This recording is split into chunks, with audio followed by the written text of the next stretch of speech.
የሚፈልገው ፈልገው ነው። ስለ ስላሴ ስለፈለግከው ስለነሱ ጠይቀው እና ያለውን ነገር አስረዳው። እሱም በሚማራ እንትን ማለት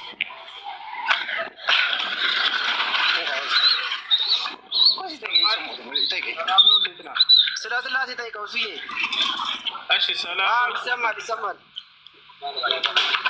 ሁሉ ሱስተው አለው ይመስገነው። እሺ፣ ደህና ነኝ አልሐምዱሊላህ። ወይ አንተ እስልምናን ማወቅ እኛም አለን እግዚአብሔር ይመስገን። ታውቃለህ ወይንስ እኛን ጠይቀህ? እስልምናን ማወቅና መረዳት ትፈልጋለህ? እኔ ሲጀመር እስልምናም ሆነ ማለት ነው የራሴን እምነት በትንሹ እንኳን አውቀዋለሁ ሲጀመርም ማለት ነው። ግን ደግሞ አይ በቃ አብዝቶ እስኪ ጠይቀው ምናምን ስላለኝ የምጠይቀኝ ነገር ምን አለ? እሺ፣ ስንት አምላክ ነው የምታመልከው? ስንት አምላክ ነው የምታመልከው? ስንት እምነት ነው የምታመልከው? ስንት አምላክ ነው የምታመልከው? አንድ አምላክ። ያ አንድ አምላክ አንድ አምላክ። እሺ፣ ያ አንድ አምላክ ስለ አንተ ኃጢአት ብሎ ተሰቅሏል? አዎ፣ የተሰቀለበትም እኛ ስለ አዳም ሲል ተሰቀለ። በጣም ጥሩ። ያልተሰቀለ ሌላ አምላክ አለ የለም? ያልተሰቀለ ሌላ አምላክ አለ የለም? ከተሰቀለ የለም። አብ ተሰቅሏል አልተሰቀለም? አብ ተሰቅሏል አልተሰቀለም? ተሰቅሏል። አብ ተሰቅሏል። አብ ተሰቅሏል። ይኸውልህ አሁን እዚች ጋር ላቁምህና ማለት ነው አንተ አነጣጥለህ የምታያቸውና ማለት ነው እኛ የምናያቸውን ኔጌቲቭ ስለሆኑ ማለት ነው። በዚህ ውስጥ እኔ አንድ ነገርን መነግረህ ምን ታውቃለህ? እስኪ በዛውም እንድታይ የምፈልገው ነገር ምን እንደሆነ ንገር። በዛው ነገረ ስላሴን ግባና ማለት ነው ነገረ ስላሴን በደንብ ይኸው። መከራከርን መልካም ነው፣ ስለ አንዱ ማወቅ መልካም ነው። ግን ነገረ ስላሴን ግባና ይኸው በደንብ ማለት ነው። ጠይቁኝ ብለህ መልስ እንድትመልስ እኮ ነው። ይኸውልህ ጠይቁኝነቱን እኮ እኔ እንድመልስልህ እኮ ነው አሁን ማለት ነው። አሁን ይሄንን ለማብራራት አንተ እያንዳንዱን እያብራራ የምትናገረውን ነገር ማለት ነው በነገረ ስላሴ ውስጥ ማለት ነው ሙሉ ያለ ነገር ነው። ነገረ ስላሴ ውስጥ አለ ሙሉ ማለት ነው። አንተ ጥያቄውን መልስ በቀጥታ። ከተሰቀለው ውጭ ሌላ አምላክ አለ ወይንስ የለም? አይሰማም? ከተሰቀለው ውጭ ሌላ አምላክ አለህ የለህም?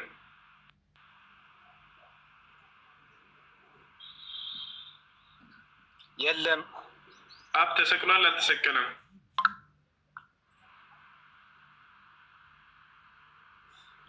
ያየው አሁን እዚህ ጋር ማውራራ አለ ነገርም ማለት ነው እኮ መልስለት እኮ ልመልስለት እኮ መልስለት። እሺ ነገረ ስላሴ ወይንም ደግሞ ነገረ ስላሴንን አለ አሁን አልጠይኩም። አብ ተሰቅሏል አልተሰቀለው ነው ጥያቄ።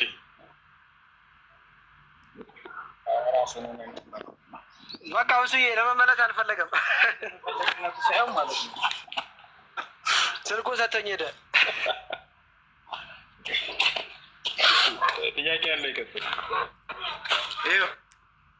እዚህ ጋር ምን እንዳለ ደግሞ ማለት ነው የሚያወራውን ማለት ነው እኮ ያስረዳዋል።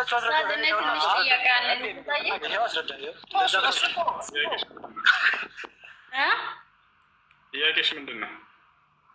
ትንሽ ጥያቄ ነበር ልጠይቀው። ጠይቅሽ። ጥያቄሽ ምንድን ነው? ኦኬ፣ ጥያቄ አንድ ወንድ ሚስት ያለው ማለት ነው የለም ካለ ሶስት ጊዜ የለም ካለ አብሮ ያለውን ንብረት የለም ያለ የሸጣው አሁንም ሌላ ሚስት ያገባ የለም ያለ ቤተሰቡ ጋር ሄዶም የሚያገባ ሚስት ቤተሰቡ ጋር ሄዶም የለም ያለ እንዴት ነው የሚታየው? እሱ የለም ያለ ሴት ኒካ ያላት ወይ የላት? ሰውየው ሚስት እያለው ሚስት የለኝም ካለ ኒካው አለ ወይንስ የለም ነው? አዎ። እሺ፣ አንድ ባል ሚስት እያለው ሚስት የለኝም ማለት ይሄ አይቻልም፣ ውሸት ነው፣ አይፈቀድም። ኦኬ።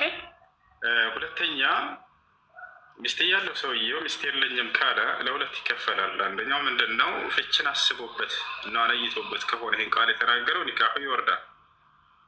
ኦኬ ካላሰበበት ግን ይህን ነገር በመናገሩ እንደ ወንጀለኛ ይቆጠራል እንጂ ኒካህ እንዳለ ነው። ፍች ኒካህ የሚወርደው ግልጽ በሆነ የፍች ቃል ነው። ሚስቴን ፈትቻታለሁ ብሎ አውርቶ ከሆነ ኒካሁ ይወርዳል።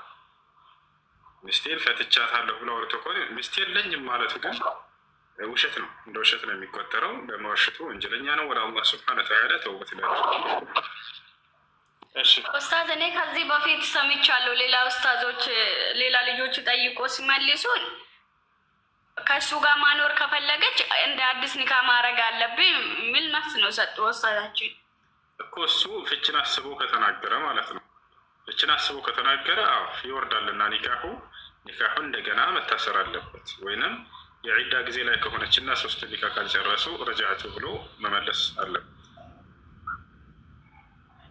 አሁን ማሰቡና አለማሰቡ እሱ ማጠየቅ አለብን ወይ እንዴት ነው? እሱ ይጠይቃል። ይዛ ኡስታዝ እሺ፣ አመሰግናለሁ። አይ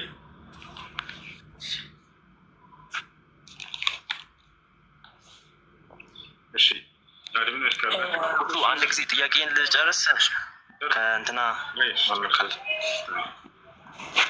ልጨርስ። እሺ አው ቅድም ባልከው ላይ እንትን ሌሎች ሰዎች ለሱ ይቅርታ መጠየቅ ይችላሉ እና ብዙ ኃጢአትን ከሰራ ነው ምናምን ብለህ ነበር እና ትንሽ ኃጢአትን ከሰራ ለዛ ለትንሽ ኃጢአቱ ይቅርታ መጠየቅ አይችሉም? በእናንተ ማለት በእናንተ አስተምሮ ሌሎች ሙስሊሞች እንግዲህ የትንሣኤ ቀኑ ማለት መልካም ስራ እና ጥሩ ስራ በሚመዘን ጊዜ ኃጢአቱ ትንሽ ከሆነች አላህ ስብሐነ ወተዓላ ይቅር ይለዋል። ይቅር ይለዋል። እነዚያ ምልጃ የሚያስፈልጋቸው ሰዎች ኃጢአታቸው ከመልካም ስራቸው የበዛባቸው ሰዎች ናቸው። በምድር ላይ አማኝ ሆኖ ለምሳሌ በጣም በርካታ ተላላቀ ኃጢአትን ሰርተው ይሄዳል ሰውየው አይደለ? የዛኔ ኃጢአቱ በጣም በርካታ ይሆንበታል። ወልወዝኑ የውመኢዚን ልሐቅ ይላል አላህ ስብሐነ ወተዓላ። ሚዛንም የዛኔ እውነት ነው አለ። መልካም ስራና መጥፎ ስራ ይታያል። የዛኔ መልካም ስራቸው ከመጥፎ ስራቸው ያመዘነ ከሆነ አላህ ስብሐነ ወተዓላ ይቅር ይላቸዋል። ነገር ግን ኃጢአታቸው ከመልካም ስራቸው ይበልጥ ከበዛባቸው አማኝ ሆነው ሳሉ እነዚህ ሰዎች ለእነዚህ ነው ምልጃ የሚያስፈልግ። እነዚህን ምልጃ ይለመንላቸዋል አላህ ስብሐነ ወተዓላ። ለነቢያቶች እድል ይሰጣቸዋል። ኃጢአት ለሌለበት ሁሉ እድል ይሰጠዋል። መላእክቶች ሁሉ እድል ይሰጣቸዋል። መላእክቶች የዛኔ ያማልዳሉ ኃጢአት የለባቸውም ይላሉ። እነርሱ የዛኔ አላህ ስብሐነ ወተዓላ ለፍጥረታቶቼ ለምኑኝ ይላቸዋል። እነርሱ ይለምናሉ። አምላካችን አላህ ሆይ እነዚህን የሰው ልጆች በኃጢአት የበዛባቸውን ይቅር በላቸው እና ምህረት አድርግላቸው ብለው ይለምናሉ። ይሄ ነው። እና ህፃናቶች ሁሉ ያማልዳሉ። ህፃናቶች ኃጢአት የለባቸውም እና ወሱቢያን የሽፈዑነ የውመል ቂያማ ሰለላሁ ዐለይሂ ወሰለም ኃጢአት የሌለበት ሁሉ ያማልዳል። ሌላው ወደ ጀነት የተባሉ አማኞች ልክ ነው። አማኝ ጓደኛው ለጓደኛው እንዲያማልድ እድል ይከፍትላቸዋል። ወደ ጀነት በሚገቡ አማኞች ዛኔ እዚህ ነው ሐሰን አልበስሪ ምን ይላል? ተክሲሩ ሚነል አስዲቃኢ አስሳሊሒን ፈኢነ ለሁም ሸፋዓተን የውመል ቂያማ አሉ። መልካም ጓደኞች ለእነርሱ የትንሣኤ ቀን ምልጃ አላቸው እና ብሎ ተናገረ። ወደ ጀነት ግቡ በምትባሉ ጊዜ በጀነት ውስጥ ጓደኞቻችሁን ትፈልጓቸዋላችሁ አሉ ነብዩ ሰለላሁ ዐለይሂ ወሰለም። የት አሉ? ምድር ላይ አብረው ሲሰግዱ ሲጾሙ የነበሩ አላህ ሱብሓነሁ ወተዓላ የሚነግራቸዋል። እነዚያማ በኃጢአታቸው መብዛት ምክንያት ተግደዋል ይላቸዋል። እዛኔ ያማልዳሉ። ጌታችን አላህ ሆይ ካኑ ሰሉነ መዓና ወየሑጁነ መዓና ወየዕተሚሩነ መዓና ወየተሰደቁነ መዓና። ጌታችን አላህ ሆይ እነዚህ ሰዎች በምድር ላይ ሳለን ከእኛ ጋር ሲጾሙ ሲጸልዩ አምልኮ ሲሰሩ ነበር፣ እባክህ ይቅር በላቸው ብለው ይለምናሉ። አላህ ሱብሓነሁ ወተዓላ ዳምጧቸው ይሏቸዋል። ይህ በቁርአን ላይ ሁሉ አላህ ሱብሓነሁ ወተዓላ ጓደኛ ለጓደኛ እንደሚያማልድ ገልጾታል። እሺ ስለዚህ ይቅርታ የሚጠየቀው እና ይቅር የሚባሉት እነዚህ ሰዎች በቂያማ ቀንና በጀነት ውስጥ ሆኖ ነው ይቅርታ የሚጠይቁት እንጂ በምድር ላይ ግን ያው መልካም ስራቸው ከክፉ ስራቸው ይብለጥ አይነት የሚለውን አያውቁምም እና ይቅርታ ይጠይቃሉ ማለት ነው። እንዴት በምድር ላይ ስላለው ደግሞ አንድ ሰው ለምሳሌ የዛኔ ስለ ፍርድ ነው እያወራን ያለ ነው። የፍርዱ ቀን በቃ እሱ ምልጃ የሚባለው የዛኔ ከፍርዱ ቀን ጋር የተያያዘ ነው። እዚህ ጋር ለኃጢአት ምህረት እንዲያደርግለት አንድን ሰው እኔ ስለ ራሴን ማረኝ ብዬ አምላክን መለመን እንደምችል በቁርአን ላይ አስቀምጦልኛል። ያለማንም መካከለኛ አላህ በቁርአን ላይ ሲናገር ምን አለ? ወቃለ ረቡኩም ድዑኒ አስተጅብ ለኩም። እኔ ጌታቸው አላህ እንዲህ ብያችኋለሁ፣ ለምኑኝ እምርላችኋለሁ።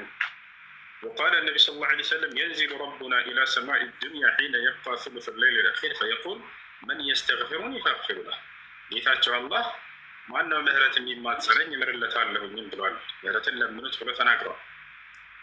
በቁርአን ላይ በጣም በርካታ ቦታ ላይ አላህ ሱብሓነሁ ወተዓላ ምህረትን ተማጸነኝ እለምንላችኋለሁ እያለ ይናገራል። ወኢዛ ሰአለከ ዒባዲ ዐኒ ፈኢኒ ቀሪብ ኡጂቡ ደዕወተ ዳዒ ኢዛ ደዓና። ሙሐመድ ወይ ባሪያዎች ስለ እኔ ከጠየቁ እኔ ቅርብ መሆኔን ንገራቸው። ማንኛውም ተጣሪ በሚጠራን ጊዜ እመልስለታለሁ እሰማለሁኝም ማለት ነው። እና ስለዚህ አንድ ሰው የመጀመሪያው ለራሱ ምህረትን መማጸን ይችላል፣ ይማርለታል። ነቢያቶችም ይሄን አስተምረዋል። ኑህ ዓለይሂ ሰላም ለህዝቦቹ ምን አለ? ፈቁልቱ እስተግፊሩ ረበኩም ኢነሁ ካነ ገፋራ። ህዝቦቼ ሆይ ጌታቸውን አላህን ምህረትን ተማጸኑት ስለ ኃጢአታቸው፣ እርሱ መሐሪ የሆነ አምላክ ነውና ይምርላቸዋልም አልኳቸው ይላል። አላህ ራሱ ሲነግረን ምን አለ? በሱራ ጣሃ ላይ ወኢኒ ለገፋሩ ሊመን ታበ፣ ወደ እኔ ንስሐ ላደረገ ባሪያዬ እምርለታለሁኝ አለ። በሌላ ቦታ ላይ ፈመን ታበ ሚን ባዕድ ظልሚሂ ወአስለሐ ፈኢነ አላህ የቱቡ ዐለይህ ኢነ አላህ ገፉር ረሒም ይላል። ከኃጢአቱ ወደ እኔ ንስሐ ያደረገን እምርለታለሁ ብሎ ባጭሩ ይናገራል። ይህ ነው። ሌላኛው መንገድ አንተ እንደጠየቀው ለምሳሌ አንድ ደግና መልካም ሰው ነው ብለህ የምታስበውን ሰው ሂደህ ስለ እኔ አላህ ኃጢአቴ እንዲምርልኝ ዱዓ አድርግልኝ ለምንልኝ ብትለው ችግር የለም ይቻላል። ወለው አነሁም ጃኡከ ፈስተግፈሩ ላህ ወስተግፈረ ለሁም ረሱል ለወጀዱ ላህ ተዋበን ረሒማ ይላል አላህ። እነርሱ ስለ ኃጢአታቸው ምህረትን ቢማጸኑኝ ወይንም ወደ አንተ መጥተው አንተ ምህረትን ብትማጸንላቸው እኔ እምርላቸዋለሁ እያለ ይናገራል። ስለዚህ ደግና መልካም ሰው ነው ብለህ የምታስበውን ሂደህ እናትህ ልትሆን ትችላለች፣ አባትህ ሊሆን ይችላል፣ ጻድቅ ነው ብለህ የምታስበውን ሰው ሂደህ አላህ ለኃጢአቴ ምህረት እንዲያደርግልኝ እንዳው ዱዓ አድርግልኝ ለምንልኝ ብትለው ችግር የለውም ይፈቀዳል። በቃ ሌሎች ይጠይቁ። ጥያቄ ያላሽ ቀጥሉ።